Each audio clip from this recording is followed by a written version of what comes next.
Welcome to the Old Time Radio Westerns. I'm your host, Andrew Rhynes, and let's get into this episode. This episode is going to be Western Stories. This story comes from Hallmark Hall of Fame. Original air date is January 3rd, 1954, and the title is Tom Mix. Let's get into it, and I hope you enjoy. Remember, a Hallmark card when you carry enough to send the very best.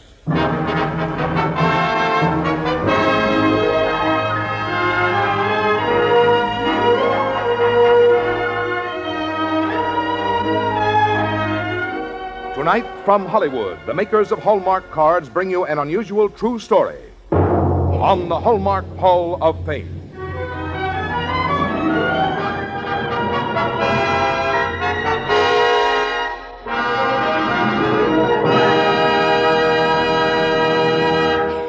And here's our distinguished host, Mr. Lionel Barrymore.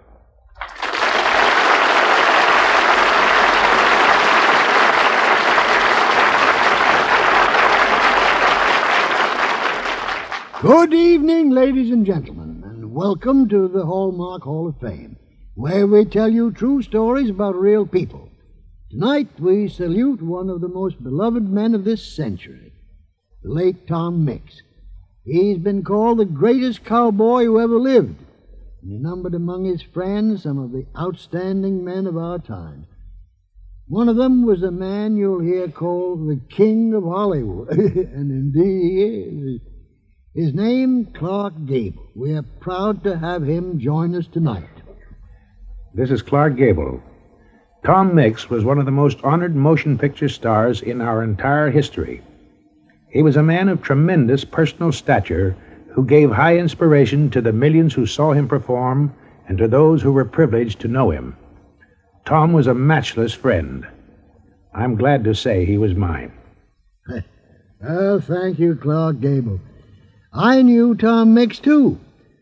And so did the greatest cowboys of today, like Gene Autry and Roy Rogers, and William Boyd, and Will Rogers, Jr.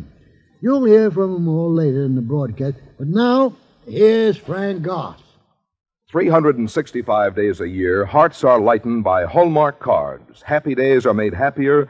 Lonely days become no longer lonely. And every day is a brighter day when the mail brings a Hallmark card. For Hallmark cards are more than just a message of cheer or sympathy or love. They are the right message, thoughtfully expressed in the right design, the right words. And that Hallmark on the back shows that you cared enough to send the very best. Lionel Barrymore appears by arrangement with Metro-Goldwyn-Mayer, producers of the new color picture Knights of the Round Table in CinemaScope, starring Robert Taylor, Ava Gardner, and Mel Ferrer. And now Mr. Barrymore brings you, with portions transcribed, tonight's exciting story on the Hallmark Hall of Fame.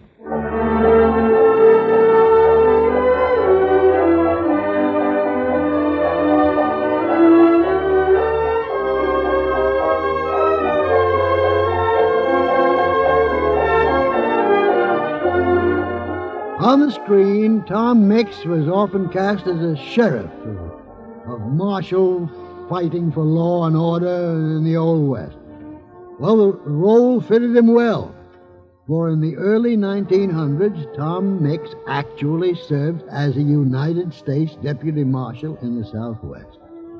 Although he later was to make 370 motion pictures, no film story ever written for him was more exciting or courageous than the one he lived himself, when he was a United States Marshal.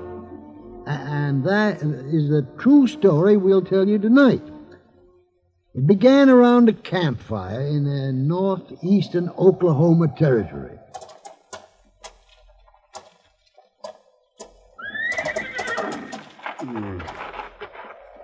Well, what's the matter, old partner? Getting a little cold for you? Well, snow will be coming pretty soon, and then we can give up this range riding for the winter. Sooner than anybody expects, I reckon. Oh, you'll be warm enough for tonight. Run all night.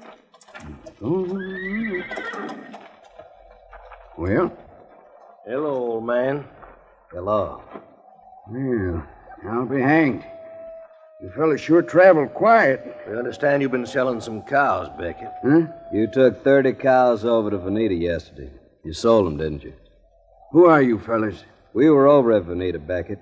They give you $280 for that beef. We want it. You do, huh? We sure do. Shorty. He's covered, Cass. Hand it over, Beckett. Shorty and Cass. Now, you're the Shantz brothers, aren't you? I heard of you two. Get out the money, Beckett. I don't have much choice, do I? All right. Here you are.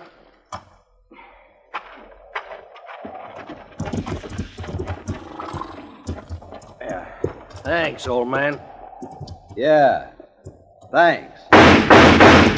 Let's go!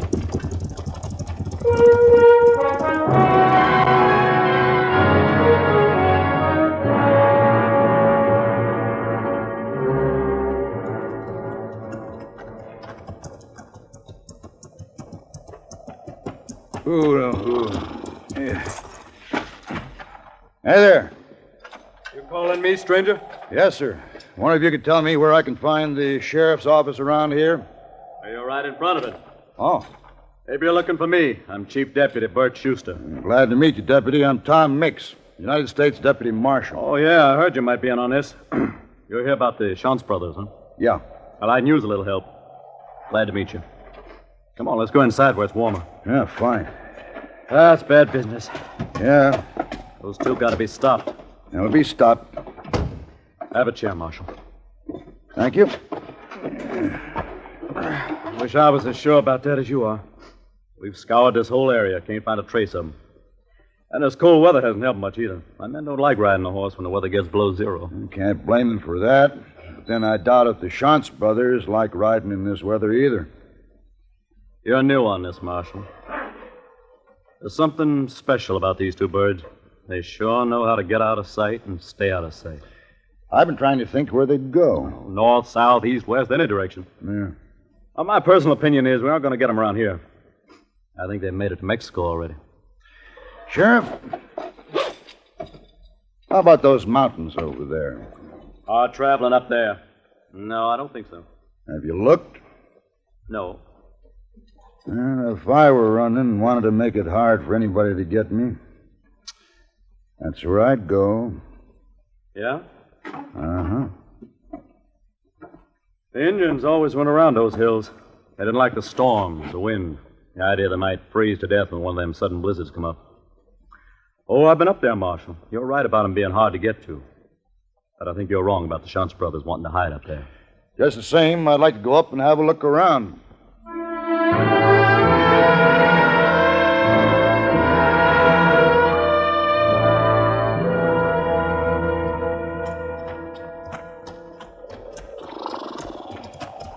These horses won't do us much good pretty soon. Trail's getting narrow. How far to the crest? Oh, maybe another mile.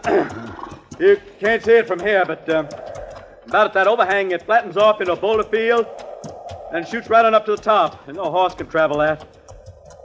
Oh, man, we haven't seen anything like a trail so far. Any use in going all the way? How are your feet? I haven't been able to feel them for 2 hours.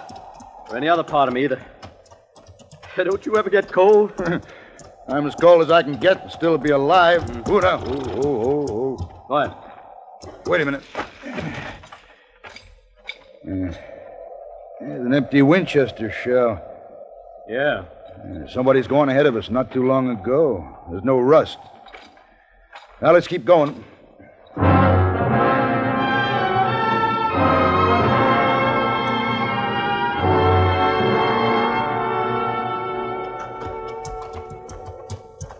It'll be dark in another hour. Yeah. Oh, boy.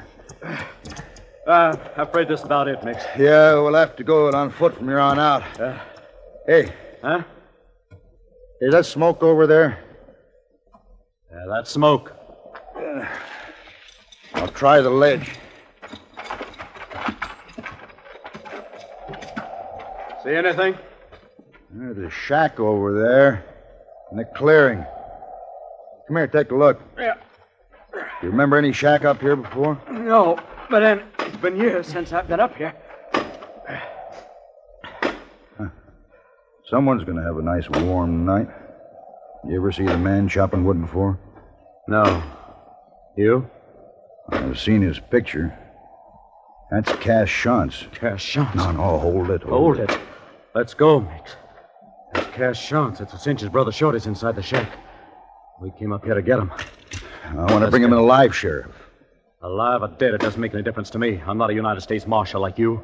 I'm just a local deputy, and those two buzzards killed a man in my jurisdiction. I want him any way I can get him. And I want him alive. Oh, I get it. The $500 reward, huh? There's that, but there's more. There's half a dozen murders I want to talk to them about. Now, us walking across that flat right now to pick them up isn't going to start anything but a lot of gunfire. You know that. I'm willing to trade with them. And I want them alive. All right, Marshal. You go back, Sheriff. Get as many men as you can get. Bring them up here. I doubt if the Shantz brothers would start anything if they see they're outnumbered. All right. You gonna just sit here and wait for us? As long as I can. What? I figure I can last till about sunrise without a fire. But if you aren't back by then, I'll have to go in that shack and get warm. I'll get back as fast as I can. Good luck, Mix. Yeah. So long, Sheriff.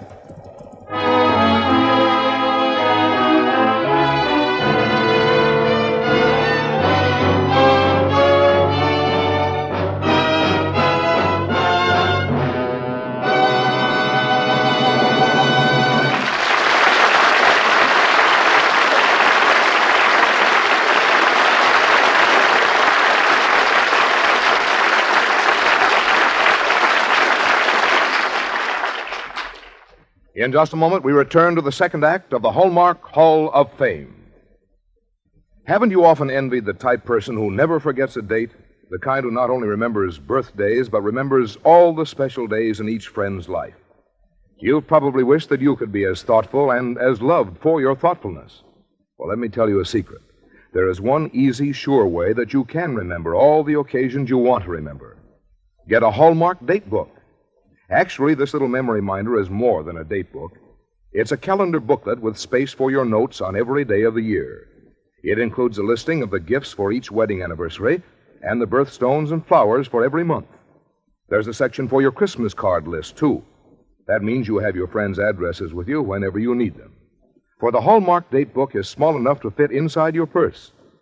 Now, this handy, attractive book is a gift to you from the fine store where you buy Hallmark cards. Make it a point tomorrow to pick up your Hallmark date book for 1954. And now Lionel Barrymore brings you the second act of our true story of Tom Mix.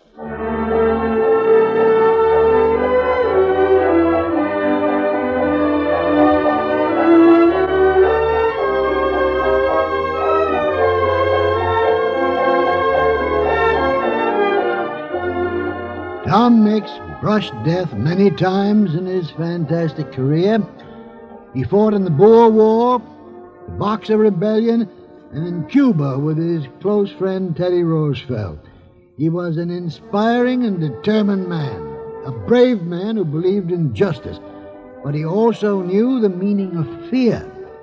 And Tom Mix never knew its meaning more intimately than when he was a United States Deputy Marshal on the trail of the Shantz brothers. I remember the way Tom told it to me years later. Right after dark, one of those sudden storms come up. Temperature dropped way below zero. It snowed all during the night, and when the first morning light appeared, I knew that Sheriff Schuster had been lost, or he was dead, or he was caught in the same blizzard and couldn't get down from the passes. I had to make a move or freeze to death.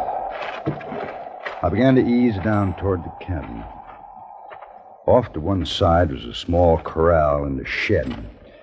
Cass and Shorty Shantz were no goods, but they took care of their horses, and sooner or later one of them would be coming out to see how the horses had fared the night. That would be my chance to get them apart from each other. My one chance. Check the pump. See if it's froze up. Yeah, I'll do it. All right, Cass, don't reach. Why, you... Cass? Where are you, Cass? Get him up, Shorty. Way up. Not me. My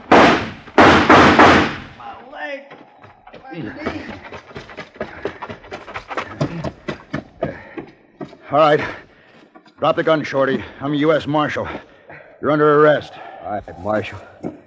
Go ahead, get it over with. Get what over with? Shoot me. Kill me like you done Cass. Cass isn't dead, Shorty. I got him in the shoulder. And you aren't going to die either. Not here, anyway.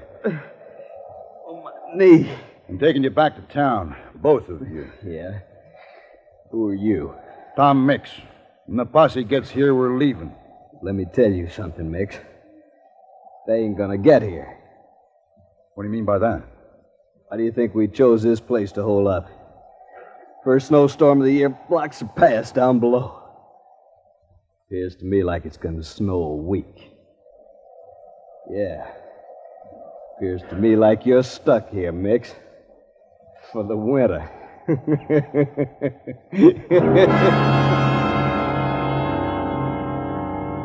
I got the two of them into the house and stopped Cass's bleeding. By nightfall, he was sitting up in bed cussing me.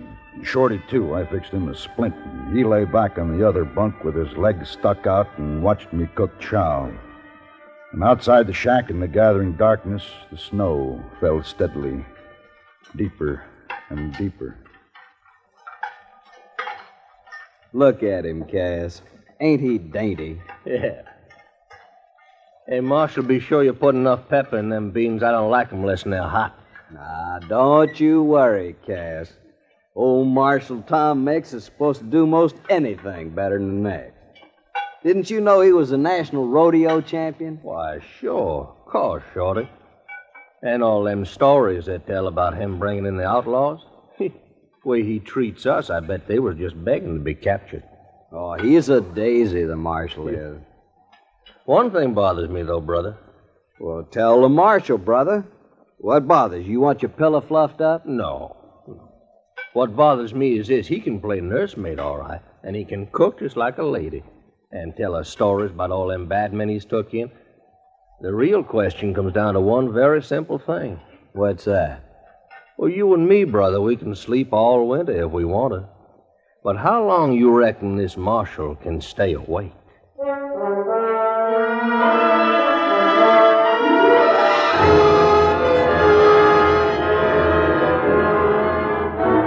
I'd already been up one night and 2 days.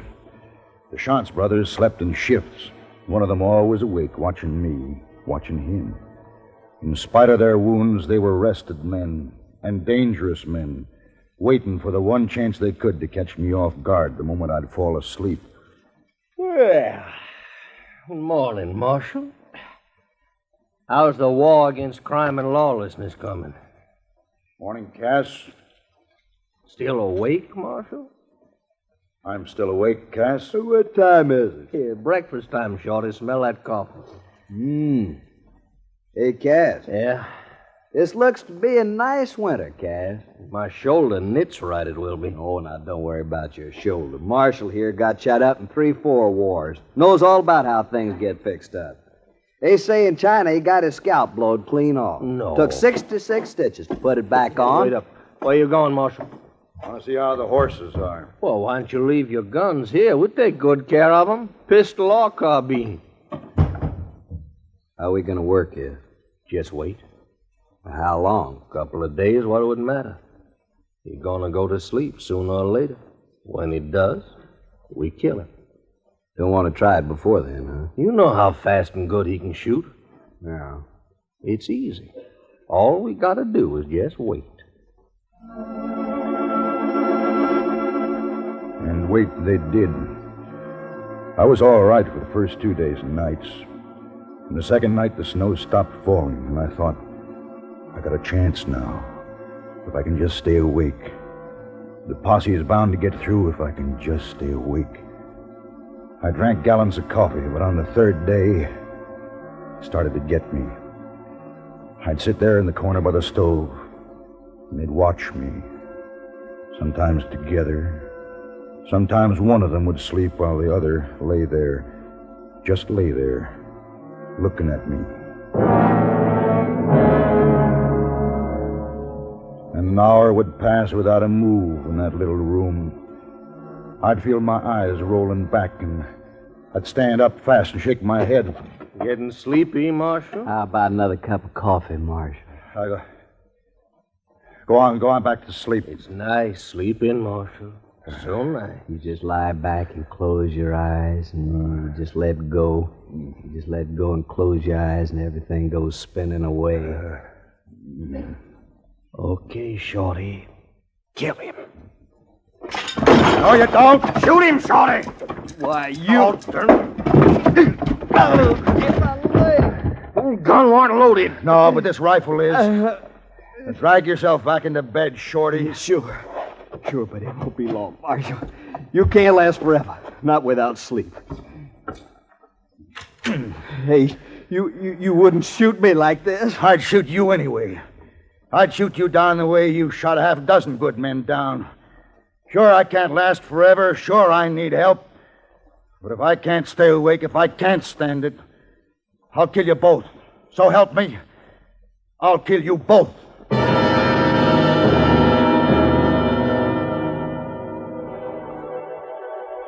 It was the 4th day. I had to get sleep. Just 5 minutes. 1 minute. I was starting to hear things. I thought I was hearing guns go off. And then I knew what it was. When I was just so tired to get out of the chair, I pointed the carbine at the ceiling and pulled the trigger. Hey, look at him, Shorty. Got himself a new trick for keeping awake. Listen. That's the posse. Yeah. Tom, you in there? Yeah, come on in, Schuster. It's all right. Tom, you all right? I'm afraid I need a little help.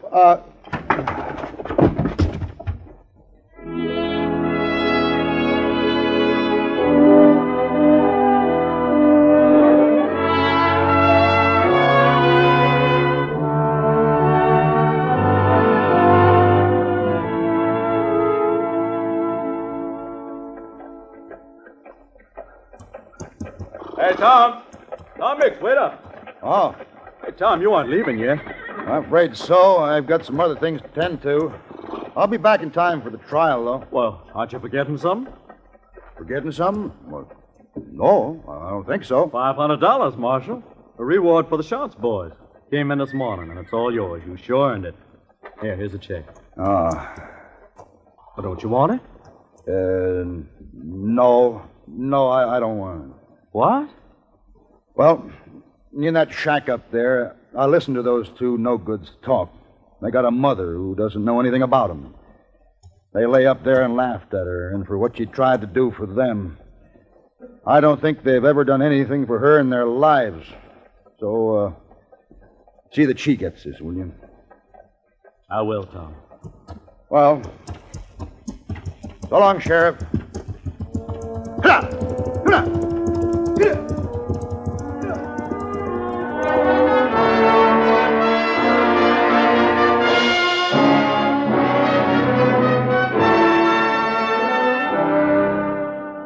Is it any wonder that the motion picture industry sought out this remarkable man, Tom Mix, and that he quickly became the idol of millions of youngsters and adults, too?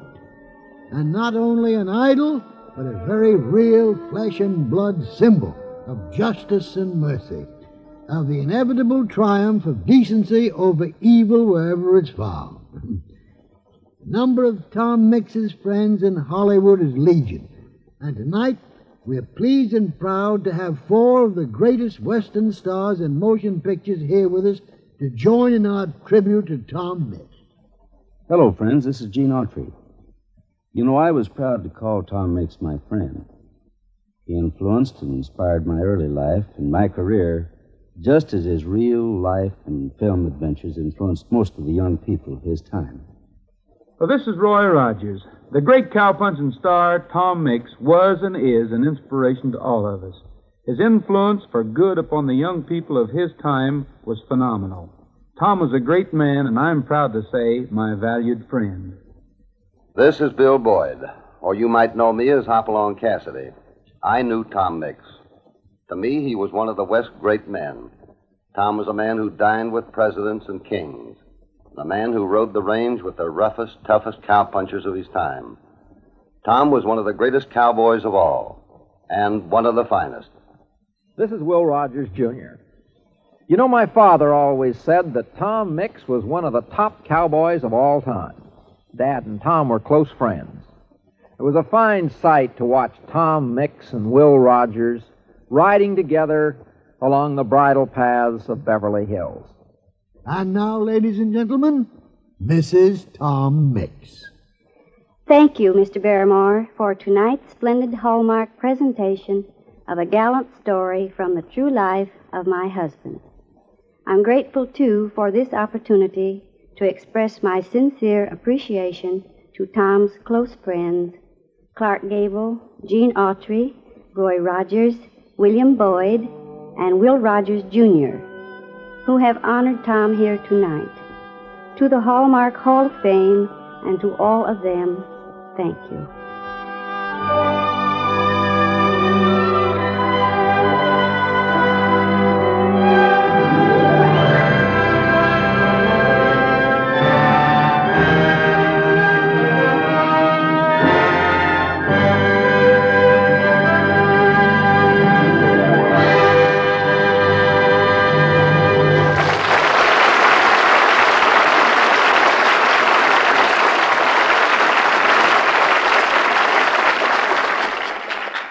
Tomorrow, drop into the fine store where you buy Hallmark cards and let them give you their New Year's gift to you, a Hallmark date book for 1954.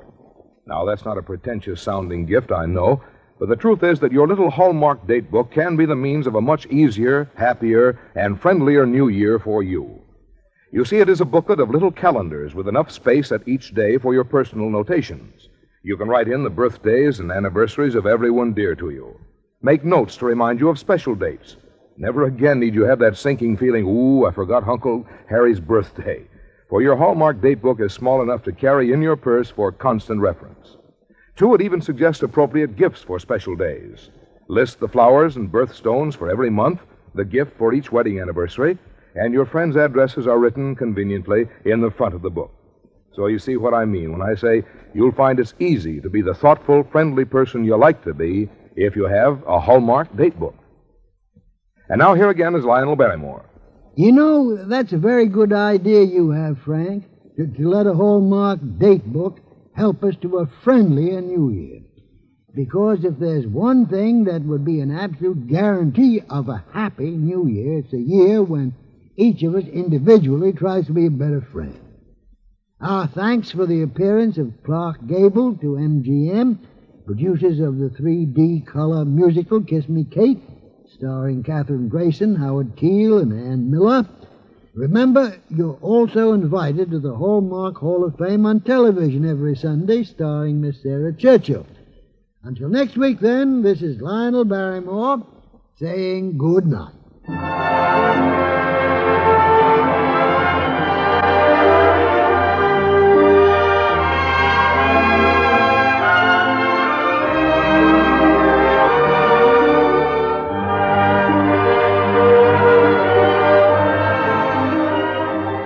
Look for Hallmark cards that are sold only in stores that have been carefully selected to give you expert and friendly service.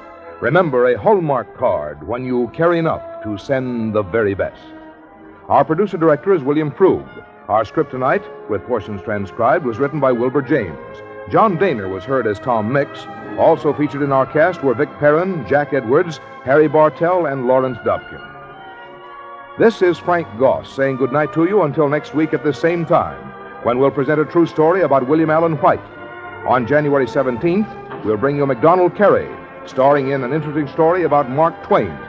And the following week, a true story about Robert Baden-Powell on the Hallmark Hall of Fame. This is the CBS Radio Network.